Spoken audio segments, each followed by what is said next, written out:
Here, we play for short. Oh, we were. These will be 1 to 5 for each. Yeah. There. So you just do that at the end. The yo-yo is one of the oldest toys on record. Over 2,500 years ago, people in ancient Greece used yo-yos made of wood, metal, or terracotta. They would decorate the house with images of their gods. When they reached adulthood, the Greek children would place the terracotta toy on the family altar as an offering to the gods. There was a terracotta vase in a Greek museum with a picture on the side of someone playing with the yo-yo. Now Anthony will tell you about Europe and the Philippines.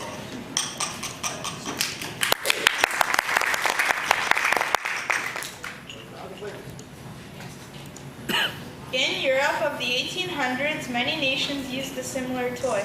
The British called it the bandolier, whereas the French called it the incroyable or the lemaigrette. The term yo-yo that is most common used today is associated with the Filipino toy. Many people think that the yo-yo was once a weapon. There are some records showing that the 16th century hunters used a rock tied to a cord, then hid in trees to strike prey from above. The cord would allow them to pull the rock back up. This is the closest thing to a yo-yo that was once a weapon. Now Anthony will tell you about Pedro Flores brought the yo-yo to North America.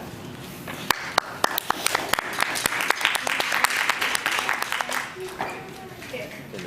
The person most commonly credited with popularizing the yo-yo in North America is Pedro Flores. He immigrated to the United States from the Philippines in 1915. Before this, some people had been making yo-yos, but it wasn't until he started his company that it became popular.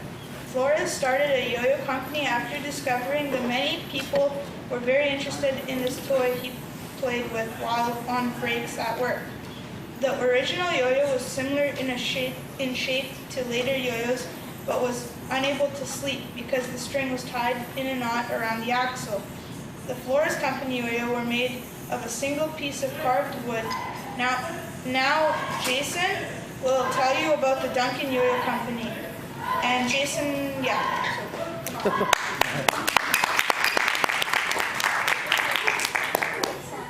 In 1930, a businessman named Don Duncan bought the Flores Yo-Yo Company, launching the modern era of yo-yoing.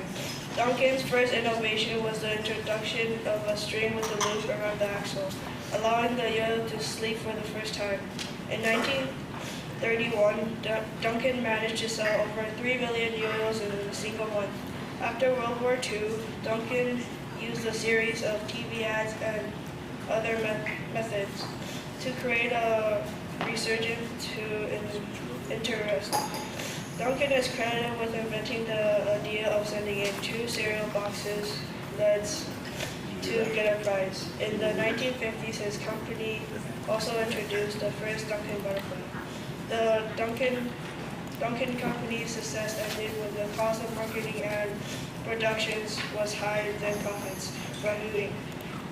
Purchased the name of the company and continued to make Duncan brand yo-yos today, to dispute the failure of the company. Duncan was significant enough that June 6th is a concerted National Yo-Yo Day in the honor of Donald Duncan's birthday. Now Samson will tell you about the Omega and some of the changes of the yo-yo to the yo-yo.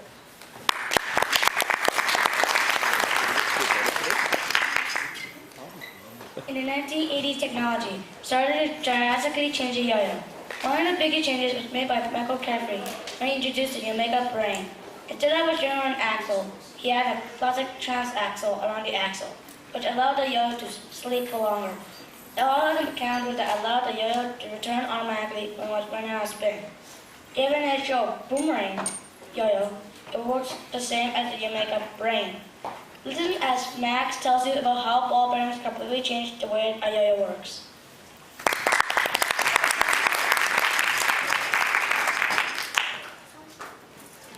In the 1990s, the biggest change occurred with the introduction of the ball bearing yo-yo.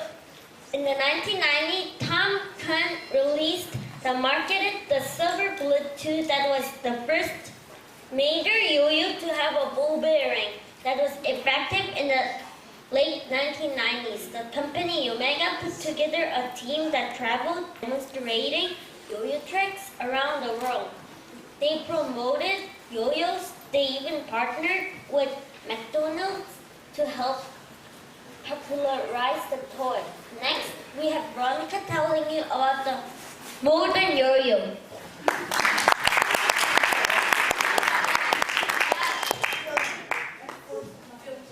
There have been a variety of different technologies that have improved the ball bearing yo-yo. The introduction of different shapes, sizes, and materials in the bearings, the use of different metals in the creation of yo-yos, and the precise computer-controlled manufacturing are all factors in the creation of modern yo-yos. Today, the price of a yo-yo can range from $4 to $5 for a basic fixed axle yo-yo to $120 for a high-quality aluminum yo-yo, and even up to $200 or $300 for a yo-yo that is made out of titanium or gold plated. The string has also evolved with the yo-yo. Instead of cotton, most string now uses polyester, although some use of combinations of materials such as cotton, nylon, some plastics, and even Kevlar. Finally, we have Shazad who will tell you about yo-yo contests.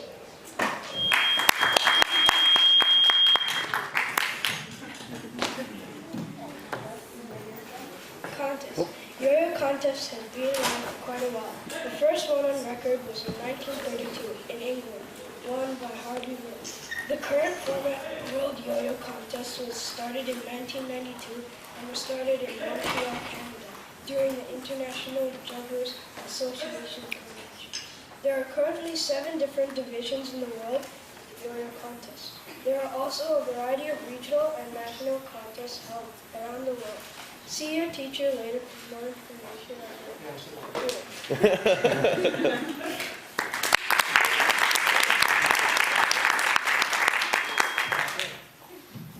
Now we have some demonstrations. No, everybody that's not doing motions. So I'm not going to say it.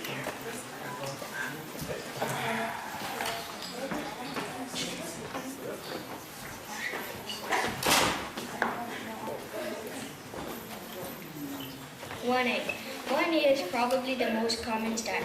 It involves a single unresponsive ball-bearing yo-yo used to do a variety of string tricks.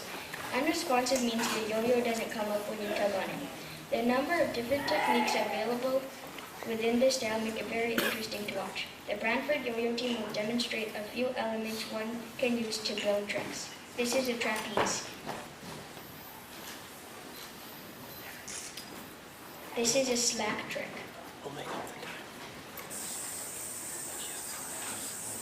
See how he has a loop of string flowing behind the yo-yo? This is a laceration.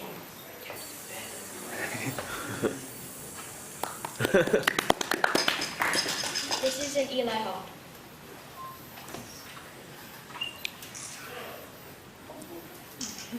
Yeah. There it is. This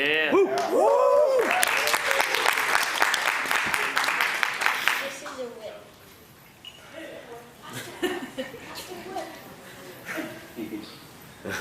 Yeah. This is a boiny boy.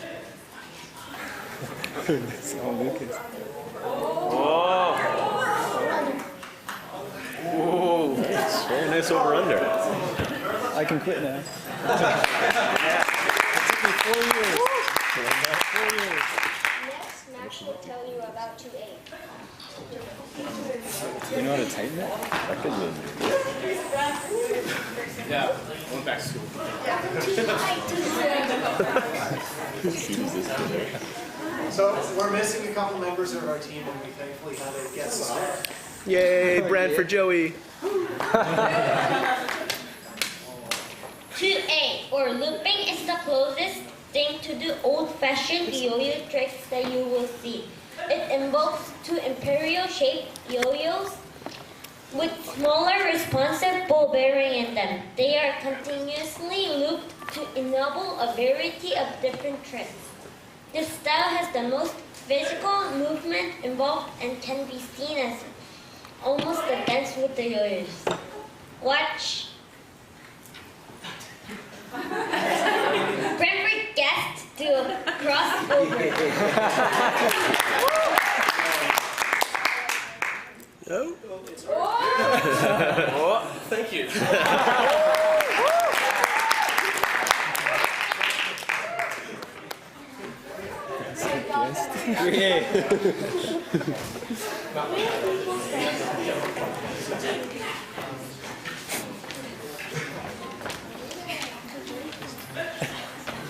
That mic stand just does not like to stay put, eh? For 3A, you.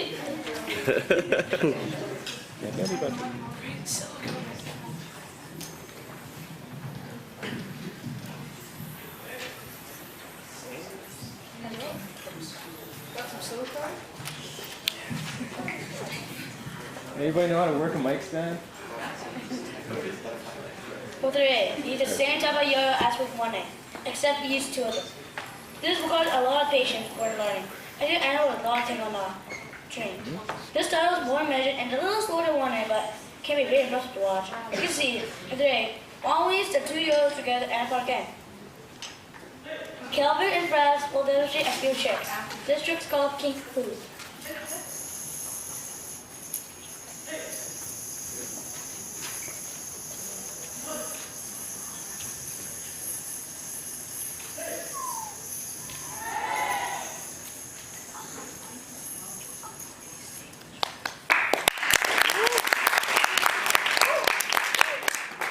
This trick is called Kolo Kolo.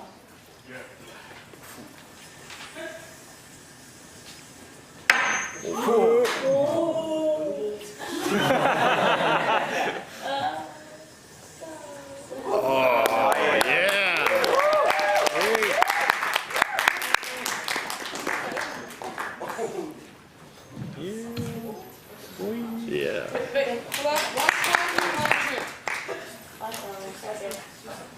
God, go to launcher.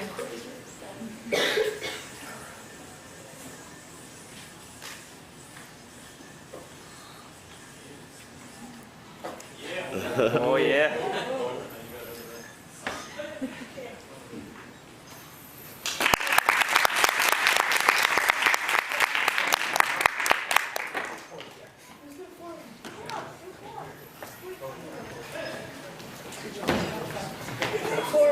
Bori or offspring is similar in many ways to the Chinese Diablo.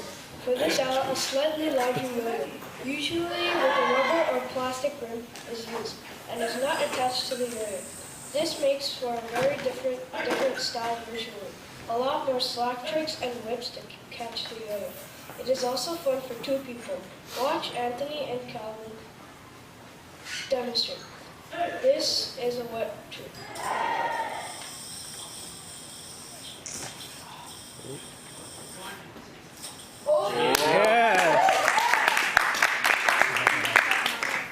This trick is called suicide.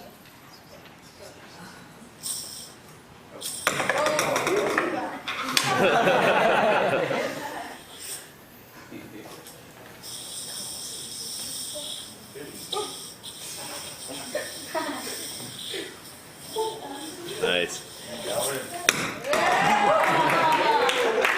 Your turn. This is barrel rolling. Oh, you can be barrel rolling. I'll be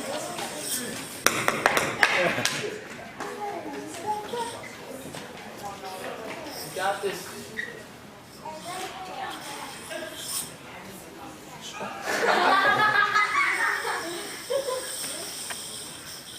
This is Calvin.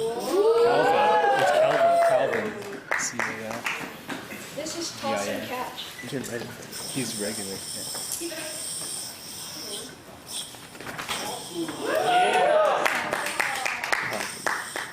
Yeah, I'll figure it out.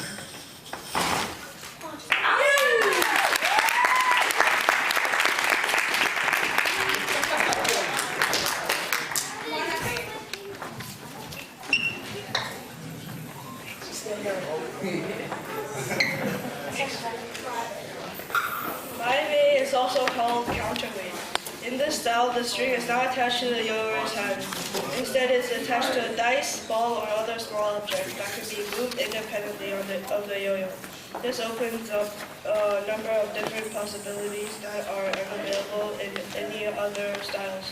It is also quite a flashy style. Watch Dylan do a demonstration. This trick is called beasting.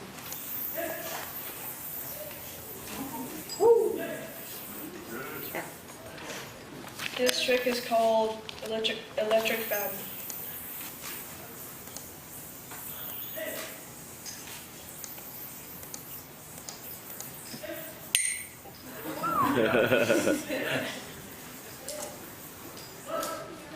This trick is called 360.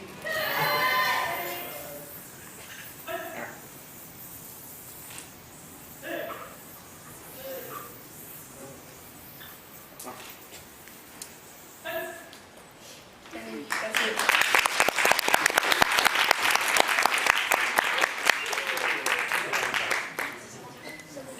So big thank you again for the Brantford Yo-Yo team. These kids have been doing this for about a year now.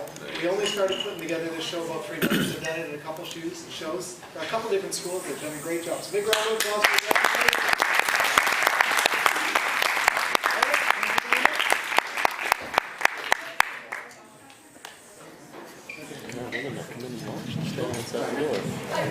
Right, we're going to take a very short intermission, and then upcoming will be the Junior 1A Division competition. So stick around for that one.